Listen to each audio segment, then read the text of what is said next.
I'm Alex Largusa, and you're watching the FirstPres broadcast. Today we have music by the Black Excellence Band from Oakland, who started an initiative called Power 100, which helps empower young local artists and creators. We also have a conversation with small-town musician Sophia Hernandez and local thinker and economist Aaron Anderson. So sit back and stay tuned. Hey, what's going on, small town family? My name is Clean, member of the Black Excellence Band. I'm the MC in the group, and our group also consists of Ashley, who's our keyboard player, Jayla, who's our drummer, and Kevin, who's our violinist. Now, our group is pretty dope because everybody has a different background. Like Kevin is classically trained, Jayla has a jazz background, and Ashley has a gospel background. So I think it's pretty dope that we come together and still manage to make this whole thing work. Very cohesive group. We've been working with each other for years now, so we just enjoy the time that we get to spend doing live performances, which we don't get to do a lot anymore, but that's cool. But as of right now, we just been kind of just building around virtual performances and just connecting with different organizations, sharing our stories with them. And what I mean by stories is that our music and our themes and our topics, which have been able to get us in some doors like the Black Excellence Coalition. We've been doing things that have to do with diversity and inclusion. So it's been some real great opportunities just because the type of music we make is usually centered around just like Black pride or just humanity and, human rights and just kind of living a life based in, I would say, morality and ethics and just trying to be a good human overall. What we're doing now is building what we call the Power 100. And the question that I was asked was like, has my dream come true with the Power 100? And I would say, yeah, it's fairly new. But we've been able to get about like 30 allies. I call them allies because these people who are subscribing, if you will, are a part of me being able to not only support me musically, but also being able to support change, whether it's social justice or economic justice, things like that. So we've been able to give back and give some scholarships, been able to give some business grants, donate to some organizations that have been helping out with the homeless, so different things like that. So it's always it's a win, and it's very inspiring, just the more people that we get to come in and support what we're doing. So just overall, yeah, I would say that dream has come true, and it's a lot more that we're going to be doing, and we got a long way to go. We just started in July, and we already got so many people supporting us. So hopefully you can be one of those people that join us and just come on and support the movement. Thank you. Y'all at home, y'all can snap with us.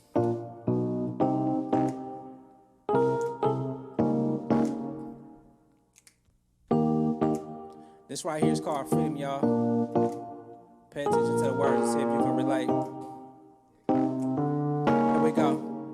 Listen, now what's freedom? When you ain't gotta fight for your rights. Your skin color don't define your life. And what you choose as a religion won't determine if you make that flight. Your gender not being a factor just to get paid right. Should I say fair? Not denied that job because your hair ain't the texture or the style that they revere. Oops, my bad. Hopefully it ain't your dialect or broken language that results from your experience. Listen, see, freedom is when you benefit from the system and your lack of finances don't let you become its victim. Khalif, I'm sorry, I hope you know your pain was not in vain. The true hero, the world you forever changed. And shed light on what this place is like. Land of the free, home of the brave, how we ain't getting it right. See, it's a broken system when veterans, you forget them. And the ones who built this country, you dismiss them and convict them. That ain't freedom. Said I just wanna be free. I just wanna be free. Been on this road too long, but we ain't fighting alone. So we gon' reach the promised land, you'll see. Because we gotta get free, y'all. Said I just wanna be free. I just wanna be free. Been on this road too long, but we ain't fighting alone. So we gon' reach the promised land. Snap with me. Freedom, when every woman's got the right to choose. Leaving your land for better days, a simple right to move. Freedom, that's when your vote actually counts and you ain't missing education because of your bank account. Freedom, that's walking through the front door, owning your own stores. I'm talking mountain bayous, oh yes, we need more. political power, political freedom, the right to love who you want without the fear of mistreatment. Freedom, that's like walking around in any neighborhood without the thought of losing your life, cause you got on the hood. Freedom to challenge what's wrong without persecution. Exile and blacklist from our institution. We strange fruit still hanging from trees in many ways. So I'm hoping that we wake up and see that a noose to a neck, a bullet through flesh, down to the digits you receive on your check. It's all to strip away your freedom. Said I just wanna be free. I just wanna be free. Been on this road too long, but we ain't fighting alone. So we gon' reach the promised land, you'll see, because we gotta get free. I just wanna be free. I just wanna be free. Been on this road too long, but we ain't fighting alone. So we gon' reach the promised land, you'll see. Snap with us, y'all. I just wanna be free. I just wanna be free. Been on this road too long, but we ain't fighting alone. So we gon' reach the promised land, you'll see, because we gotta get free. Come on, said I just wanna be free. I just wanna be free. Been on this road too long, but we ain't fighting alone. So we gon' reach the promised land, you'll see, because we gotta get free.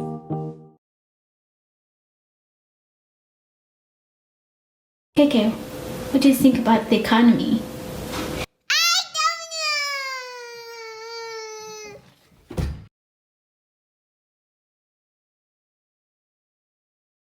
Economics is basically the scarcity or the amount of things there are. You want to buy 2 video games, but you only have enough to buy 1. If you had enough for both, then you would also probably have enough for another thing, so you have to make those decisions. Some people don't have money and they have a little bit of money, and if they buy something and then they want another thing and then the other thing is more expensive,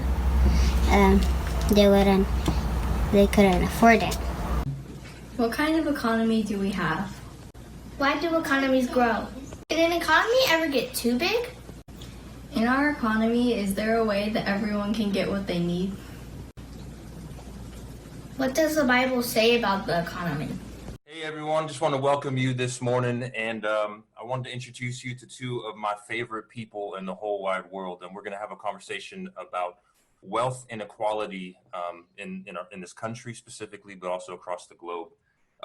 And originally I was thinking that someone like myself would do the interview, but the more I thought about it, the more I thought how amazing it would be for someone like Sophia, who is 13 years old and really going to ask some questions for the next generation, from the next generation, and actually keep things down to earth and not heady and all of those things. And Sophia, I specifically picked you for numerous reasons, but one of them was you write a lot of songs that I absolutely love, but 2 of my favorite songs are Untouchable and Mars. And I love essentially your cry, for lack of a better term, that we could do better as a society.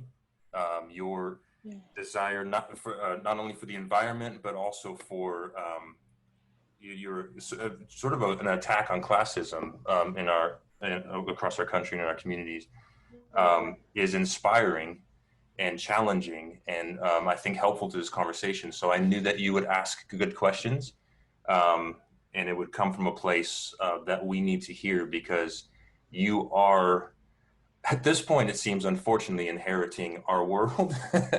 And so ask the right questions. And with that being said, we kind of looked around for some peeps who we thought could be really helpful into this conversation. And Aaron Anderson and I have been dear friends for a long time. I just want to read who Aaron is. Aaron Anderson lives in Berkeley, California. He is an education administrator and is the editor of The Bias magazine, a publication of the Institute for Christian Socialism.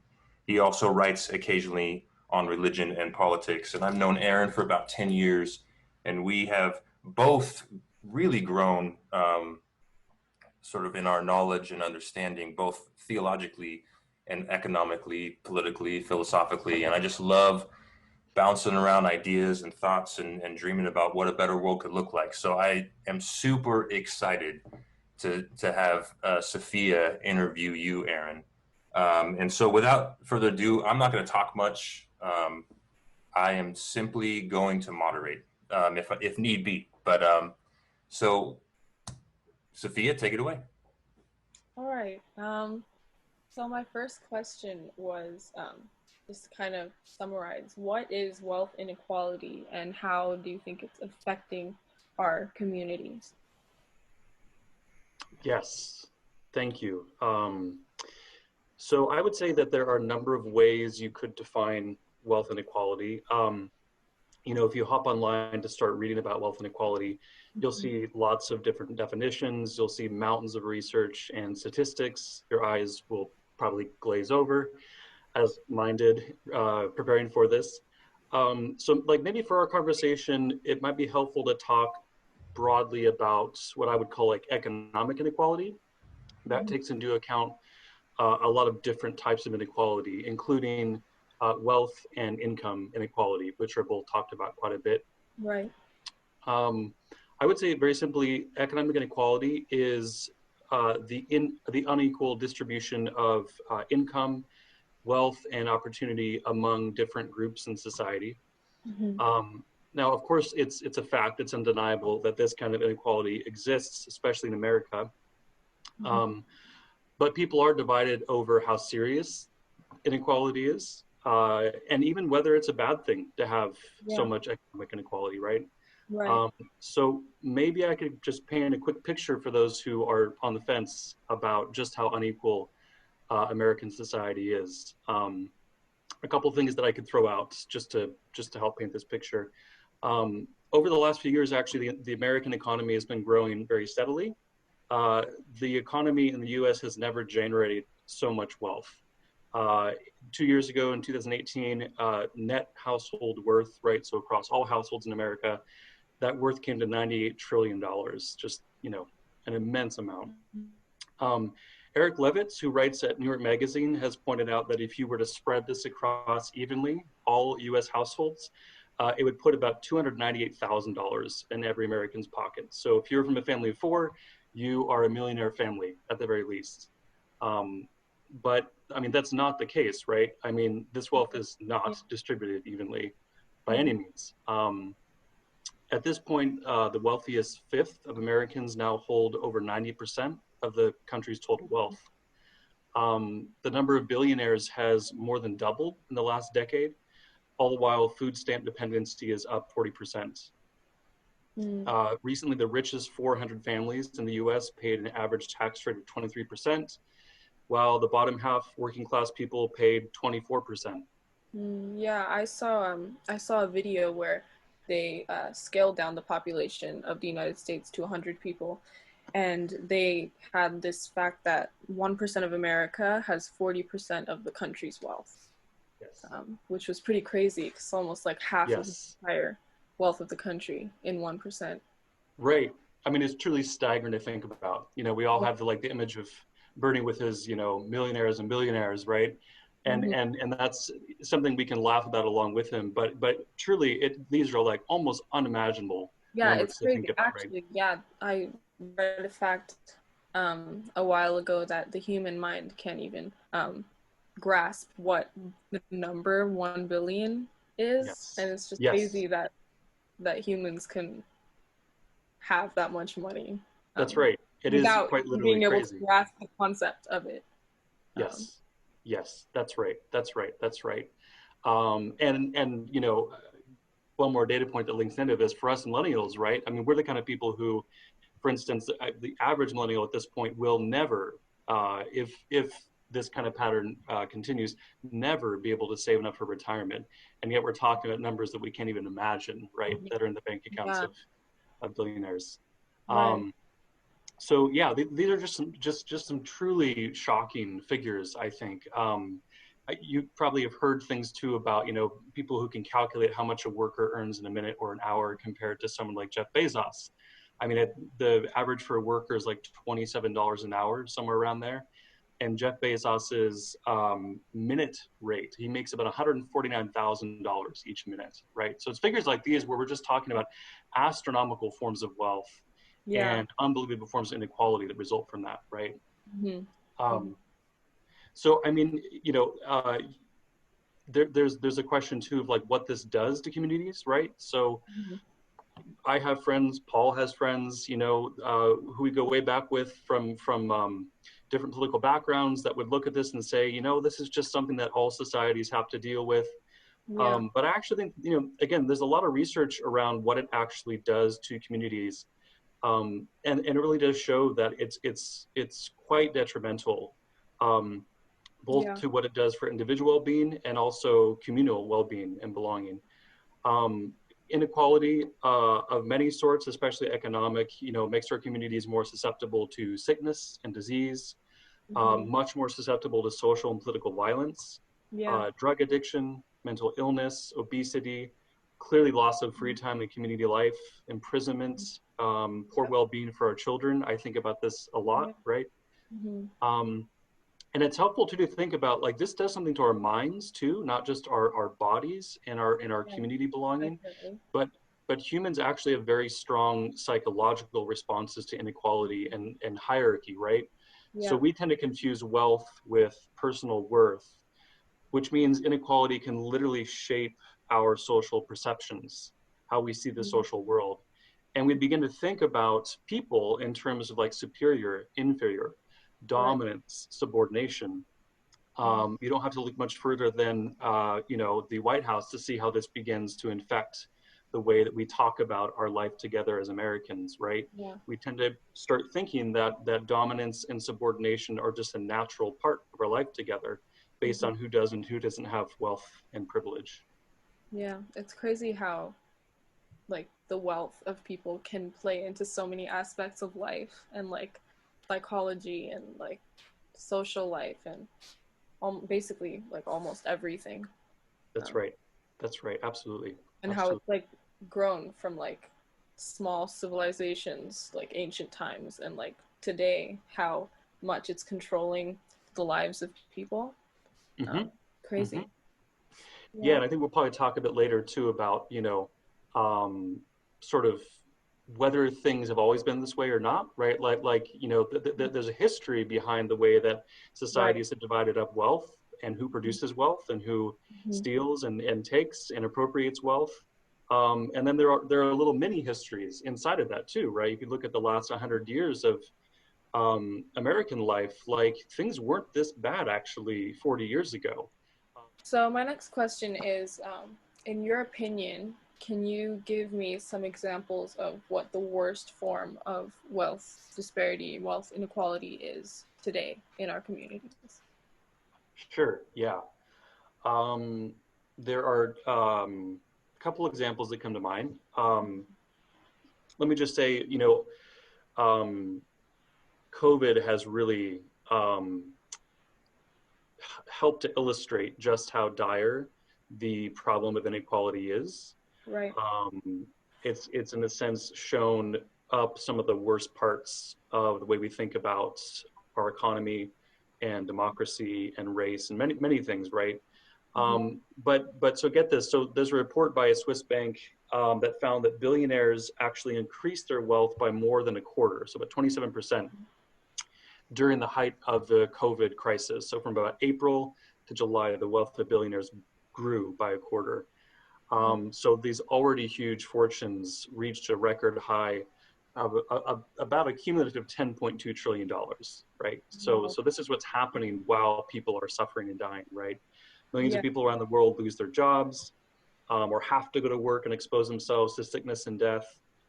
We're just struggling to get by and you know, have just a very paltry government stimulus, right? And at this point now have been told, good luck, we'll see if it happens again. That's what's going on, you know, in the midst of ordinary working people's lives. That's what's happened. Now, that's just a recent illustration, though, of what I wanted to say is the most graphic illustration, which is kind of a decades-long trend. There are a number of studies that have showed from like, I think it's 1978 to 2018, so about, you know, that's 50 years, is that right? CEO compensation grew a whopping 940%, while average worker compensation has grown about 12%. In other words, almost nothing. Now that figure is like shocking in itself. Again, we're talking about astronomical numbers, right, that are hard to think about.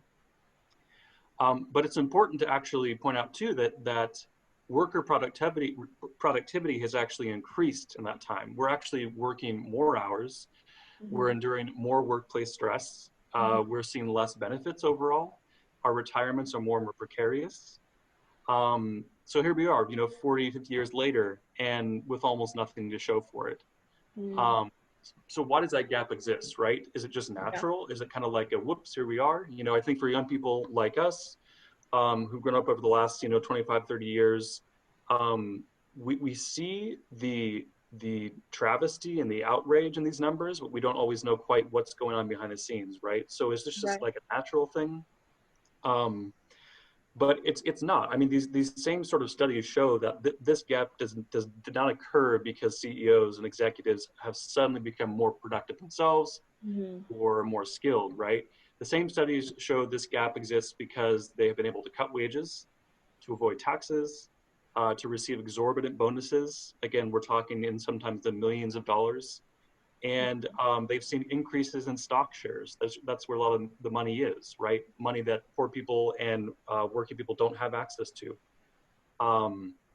So you have this new entire class of millionaires and billionaires who have fortunes that are now literally impossible to spend over even multiple lifetimes of extravagant luxury, right?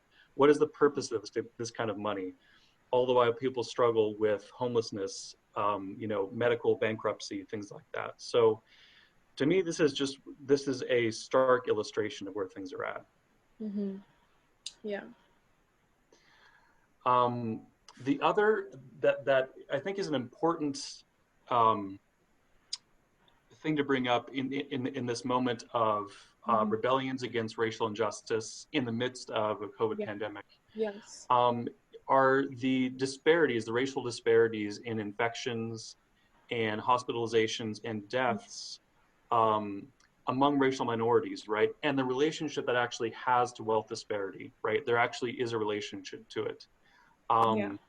So just quick numbers here, right? So among American Indians, Alaska Natives, Hispanics, and Black people, their rates of infection for COVID are nearly 3 times higher than a white person's. Wow. The hospitalization rate is 5 times higher for an American Indian or Alaska Native, 4.5 times higher for Blacks and Hispanics. And the COVID death rate is 2 times higher for a Black person.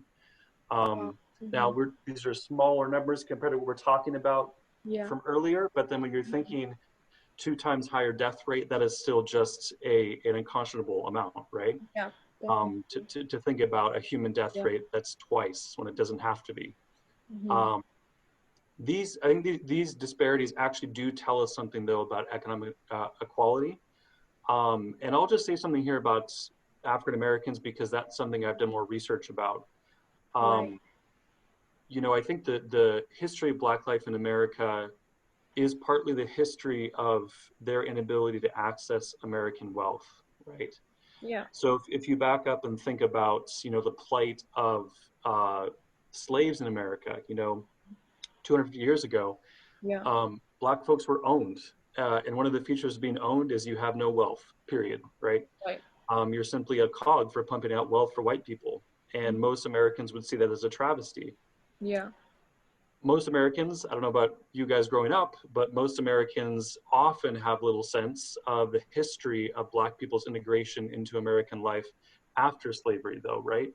So I know for me, growing up as a white evangelical, I was homeschooled.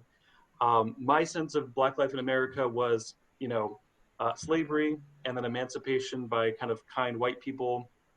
And then Martin Luther King's beautiful speech about colorblindness.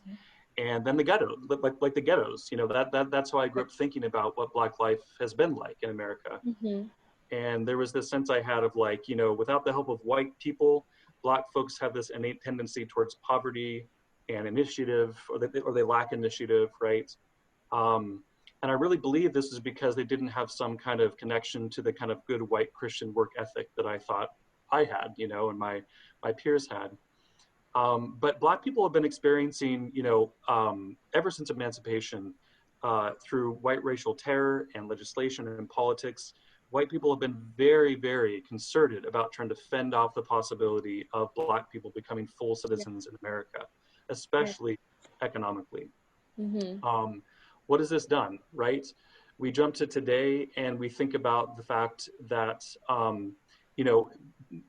Black people have been segregated from housing, right? They've been segregated in education. They've been segregated in banking even, right? Access to certain kinds of loans and things like that, and savings accounts. These have all created risk factors that have now created huge amounts of risk for Black people during COVID, right? So they're less likely to go get tested. They're less likely to go to the hospital because they know the bills will come in and they can't pay them.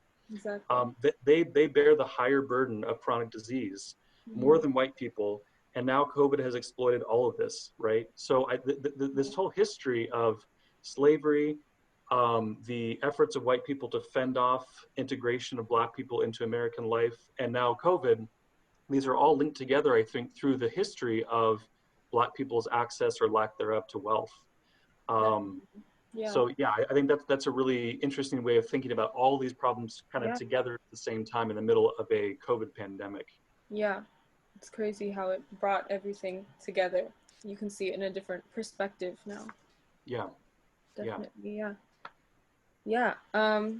So I'll move on to my next question, which is, how do you think we can fight off wealth disparity at like a local level, national, or and international level? Yeah, this is a big question.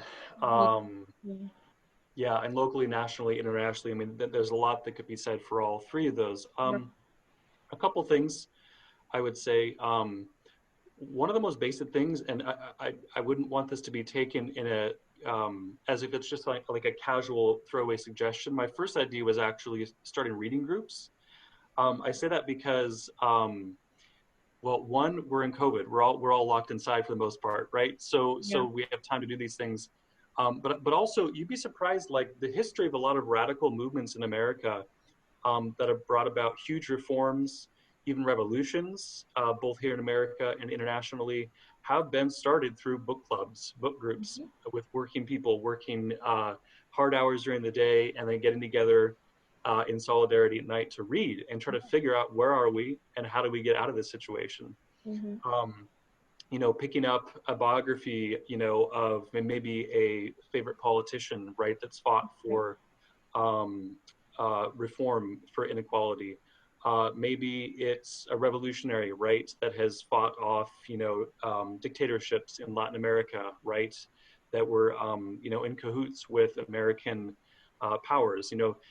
Take your pick, but there's a host of resources here that I think young people are especially hungry for, and we have the time to do it. And now that we have Zoom to coordinate us all, we can do that.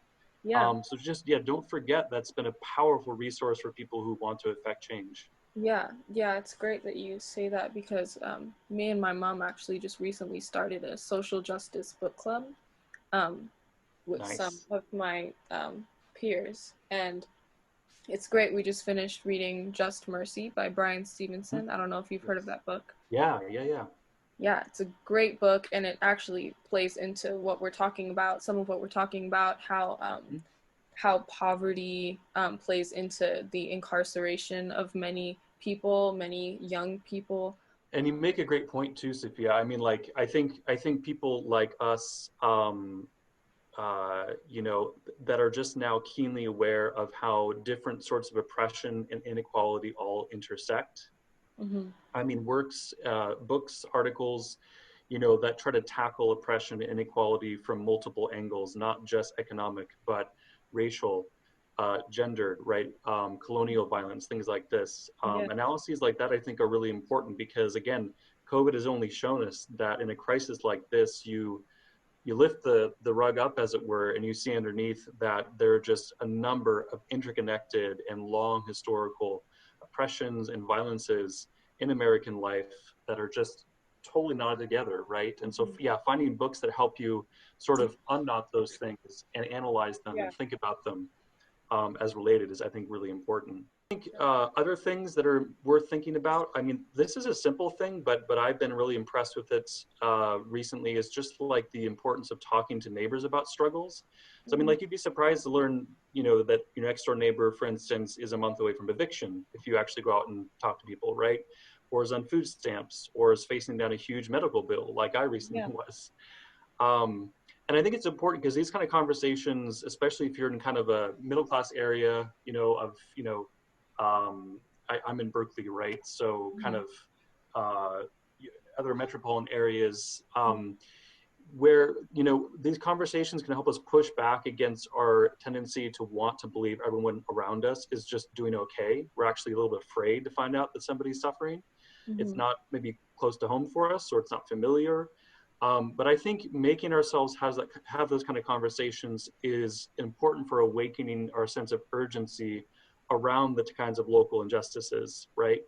I mean, local injustices aren't just things you discover in books and newspapers. I mean, they are literally in the bodies and souls of people around you. So I think that kind of thing can be a gateway, right, to really thinking about where the needs are. And again, you can't really address injustice around you without knowing the people who are affected by it. So I don't want to underplay that at all.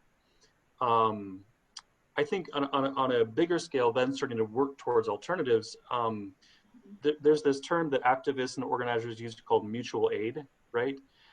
Mutual aid is an important thing, I think, for our generation to think about, because it's focused on ways of building power and community protection without the interference of bosses and landlords and the government, right? So in our day and age, it's not sufficient, right? But it's a really important tool for thinking outside of those categories of power and domination. So, bail funds, right? Heard a lot about those with Black Lives Matter's protests and imprisonment, grassroots legal and eviction defense, disaster response, food distribution. There are just so many examples that can be found ongoing, many likely in our cities and neighborhoods, right? They're again devoted to thinking about a different kind of world, right? Theorists call this prefigurative politics. Don't let that word scare you. It basically means thinking about the kind of future we want to have and realizing it somehow here in the present, right? And so these ways of thinking about how to be together, take care of each other, pay for each other, without being under the thumb of somebody who wants to dominate us. That's a really important thing for us to think about. I think the last thing I would say before I'll just talk about movements, because that's an important last part. I mean, finding out about, I think, local and state politicians that are involved in fighting for working people and their families is really important. It can be really hard to do, to engage with local politicians because they just don't necessarily have the kind of money and media spotlight that career politicians do. In some cases, they have to spend a lot of money just on trying to fight against like bad press and stuff, right? That's happened here in Berkeley quite a bit. Some of our most progressive politicians in Berkeley and Richmond, their opponents spent more money trying to smear them than actually talking about their platform, right? But these are really important things. I mean, in some sense, real progressive change, radical reforms, even revolutions come about through the bottom up, right? So who are those people that are actually tuned into the voices of their next door neighbors and their neighborhood councils and city councils? Those are important people to work on supporting. My next question is, how do you think people who are religious, and specifically you as a Christian, how do you think they are working to close the gap in wealth disparity? So I mean, I would say working for the Institute for Christian Socialism has been wonderful for me because it's introduced me to a set of people that do care about this issue quite a bit, right? And I think, again, my background has been among Christians who largely do not care about these things, or at least their faith has ways of rationalizing egregious forms of inequality and domination and oppression. So there is good work being done, and I think the best work is often done not through Christians trying to say we have an angle on justice, or we have kind of an exclusive perspective on this, that if people would just see things our way, things would change. It's Christians who, because of their faith convictions, go out and start working with and building power with other people that are trying to take care of the poor, trying to realize a better future. I'll say this, I think the single most important thing I can say is actually negative, which is that, you know, you should be very, very suspicious of religious people, and especially, you know, white Christians, that those are my people, who say that religion and politics are completely separate, you know, or that religion is not political, or that politics just kind of falls neatly into place after you figure out your relationship with God, right? Yeah. Christianity and religion are always political. The early church, the Christian church understood this, slave abolitionists understood this. Yeah. Unfortunately, crusaders and Southern Christian slave owners also understood this very well. So there's always a political environment in which religious people are going to minister and to think about their faith and try to actualize their goals of serving and supporting and caring for the oppressed. You know, I'll say that, like, especially Christians in America are very good about talking about the importance of caring for the poor, the widow, the oppressed, the imprisoned, but they often think about this in very individualistic ways, right? So they love to talk about serving the oppressed as individuals. They're not all that happy to talk about addressing the systems that create that oppression in the first place. Right. And again, that's speaking primarily from my community. I don't know if you've experienced this problem too. Yeah, I think again, especially white Christians in America, we love the idea of being above the fray of politics and conflict, so much so that we become invested in never upsetting the status quo, rather than like telling ourselves, hey, justice might just require doing the right thing, and that means taking a side.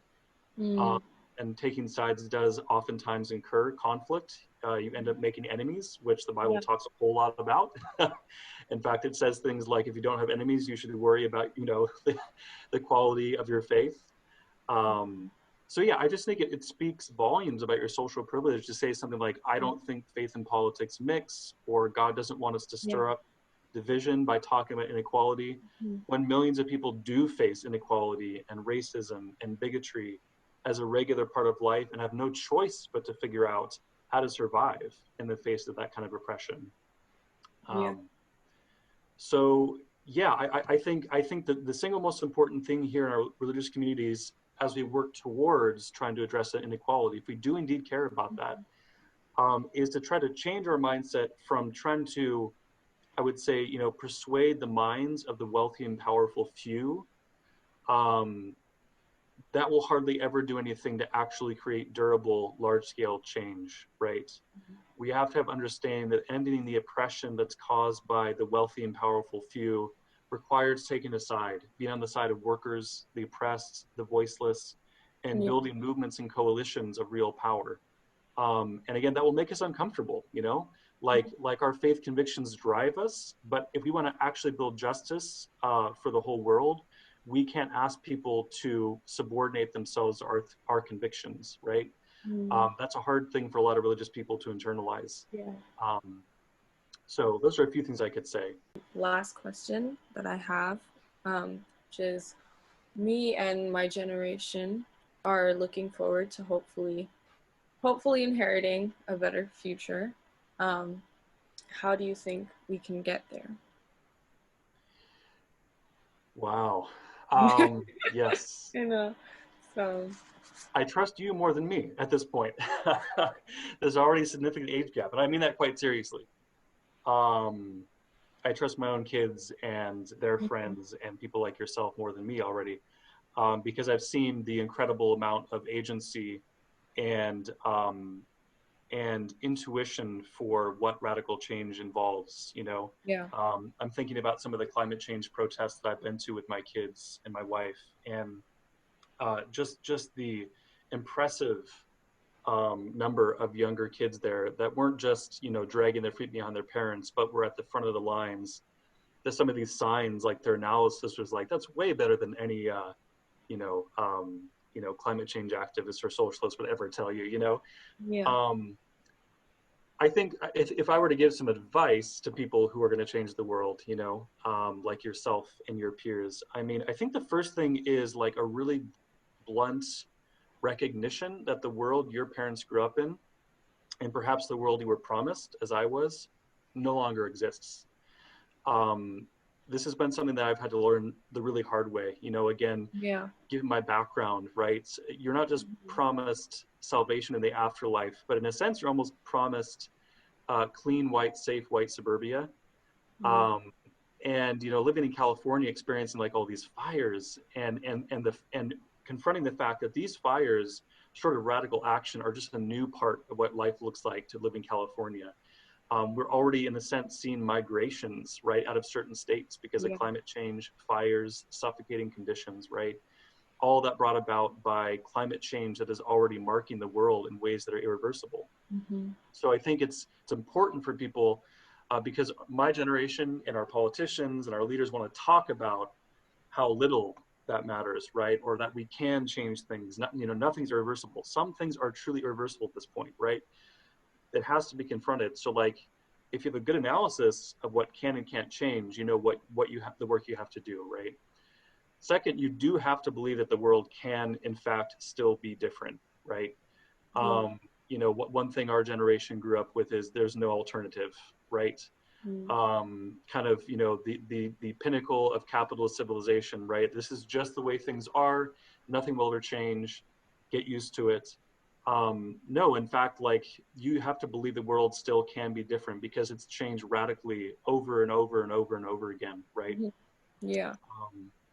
I think of one of my favorite anarchist authors who said something like, you know, people who say, you know, capitalism will never go away. Well, like, people used to believe in feudalism and the divine right of kings, and that did change, right? Humans can set their minds to many, many things and bring about radical change. And we just know it's been done, right? So you shouldn't be told that it can't be done. I think, like, the third thing, the last thing I would say is, again, understanding that the power to effect change has to be built from the ground up, right?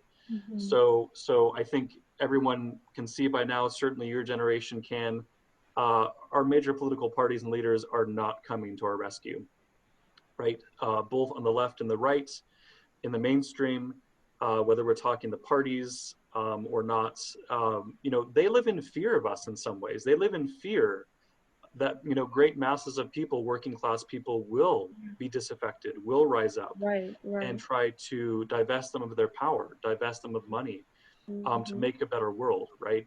So again, having an awareness that, like, these are the forces you're stacked against. These people are not coming to help you. However, real power can be built from the ground up with you and your peers.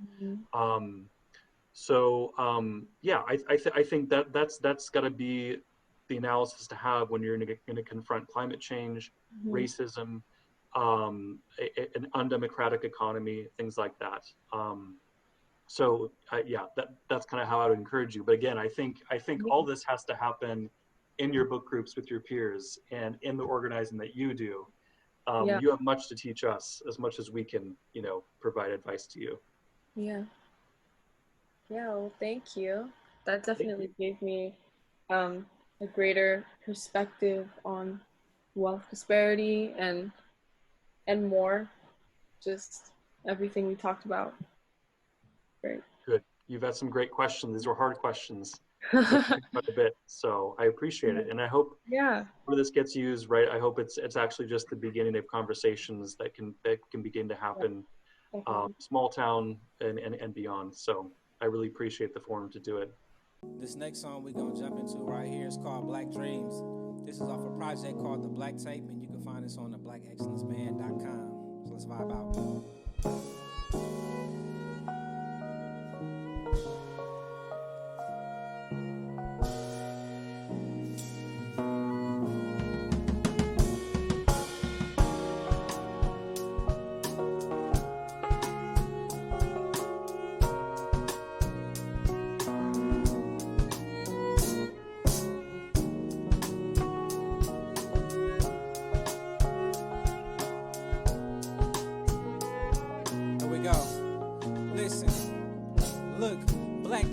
Buy your mama a house, black dreams just to get up off the couch, black dreams graduate and get a job, we just trying to beat the odds, black dreams we just want to make it out.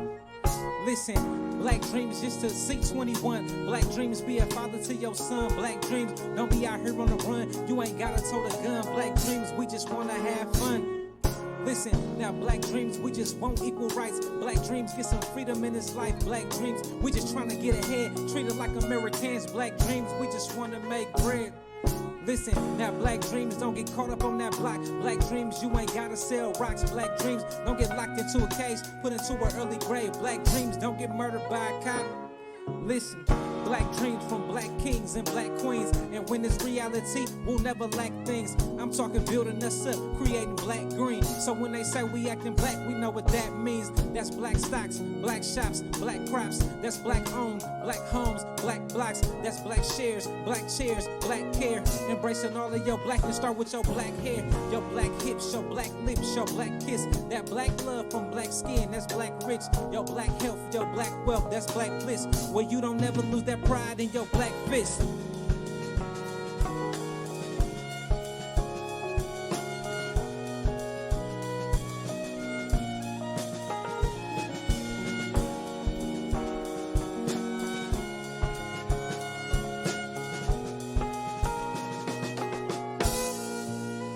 Look, I got black dreams to win many awards. Black dreams take my people on tour. Black dreams that I can be that man with strength to withstand all the pain that my people will endure, and open doors if I can be the one to do what's not done. Though these times are heavy, my spirit can lift tons. Black dreams turn reality now. I know it's real when my brother's not a casualty. Salary chasing, so calories racing. Dealing with this pain in many ways. Tell me, how do we face a black dream? Don't die young, keep living. You got a purpose to burden, though it is heavy. I'm telling you that it's worth it. Black dreams that'll make my people proud of me. I do it for the ones I love and those who doubt in me. These black scenes of black beings for black means. Living in your purpose now, that's what I call a black dream.